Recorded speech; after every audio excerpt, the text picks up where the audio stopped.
The Federal Reserve deciding to leave interest rates unchanged today. Joining us exclusively with his thoughts on this is Jim Grant, founder of Grant's Interest Rate Observer, the esteemed historian of all things Fed. Jim, welcome to you. Why, thank you, Kelly. So how's it going so far under Powell's tenure? Well, he has inherited kind of a tough hand. I mean, for example, here is the scene in 2018. Just yesterday on the front page of the FT, the head of M&A at Rothschild was quoted as saying that as long as the music plays, you have to keep up and get dancing. No, he wasn't. Wait, yeah. So this was... But is he aware of the precedent in that? He must be. Well, the FT this morning, a correspondent to the letters page remarked upon this kind of chilling... So Chuck Prince said his piece in July of 2007, and here we are in 2018, and they're using the same quote, but without attribution. At the time, Prince was head of Citigroup. For those who have forgotten, yes. you ran Citigroup. But the substantive point would seem to be that there is a lot of money around looking for a home from which will finally be evicted. So where does that leave you on what the Fed should be doing here? Well, I think the Fed will be making the wrong move. In which direction remains to be seen. But the Fed is, it's asked to see into the future and improve the future before it comes to pass. It is meant to discharge the functions that the Soviet central planners never managed to do capably. That is only a slight exaggeration. Mike, what do you think? Well, I wonder what you think, how it bears on how the bond market itself is absorbing a lot of what's going on. Well, the bond market itself is of two minds. Credit spreads in junk and investment-grade securities, credit spreads with respect to treasuries are very tight. Yeah. Emerging markets, ditto. So that would suggest a certain complacency with respect to the economic picture. Then there is the yield curve, which, with regard to, say, the 2-year versus the 30-year, is flattening as if to say that there will be no inflation, that there will be no growth, and that there will be trouble. Well, what's interesting about that is if you take it as there will be no inflation, couldn't you argue that the Fed doesn't need to tighten a whole lot more here?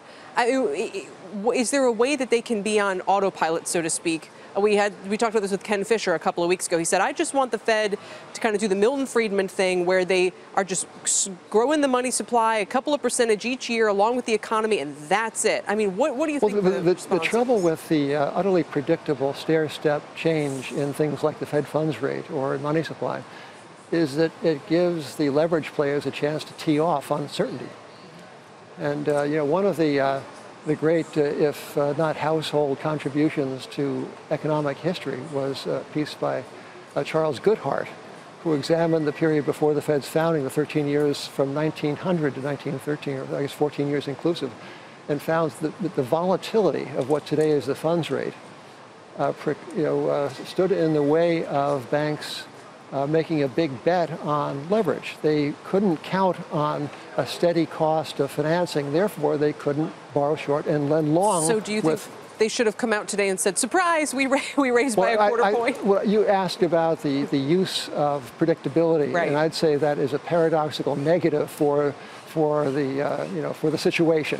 What is wanted is constructive uncertainty. But Powell seems to be moving in that direction at the first a little bit. press conference. For one thing, he's an English speaker. Yeah. English speaker, which yes. helps. He will say what he thinks and not obfuscate it. I'm waiting to see how quickly that comes back to bite him. But for now, people seem to like it, and he did kind of move away from all of that.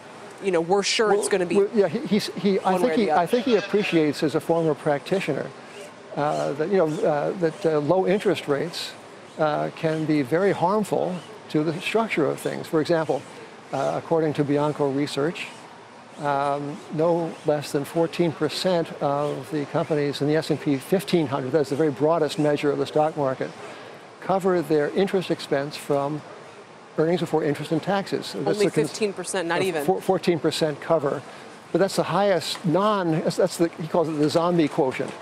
That is at a high.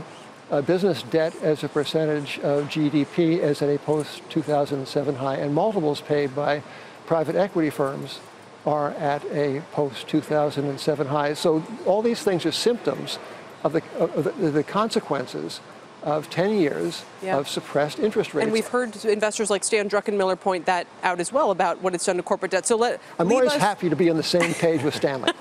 Leave us one investable thing to do then in this environment? What do you think is a good way for investors to position themselves?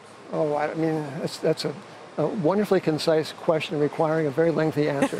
But I would say that, that value does not beckon one into taking big positions in almost anything. I mean, there are very few things that strike me today as really, really compelling. For example, corporate debt. The interest rates nominally are very low. That is, on their face, they're very low. They're very low with respect to treasuries. The quality of corporate debt covenants, that is, the promises that the issuers make to the borrowers not to do them dirty, those promises are at very, very low levels. That is, low quality. So covenant protection is bad. The rates are bad, spreads are bad, and the central banks announce that they want to burglarize you 2% a year in inflation. Well, just tell us when you go short on the whole thing, Jim, okay? Just, it sounds like we're maybe on the sidelines for now, but when it gets really ugly, Jim, thanks for joining. That would be the time, Kelly, to go long. Okay. Jim Grant from Grant's Interest Rate Observer, always good to talk to you. Thank you so much.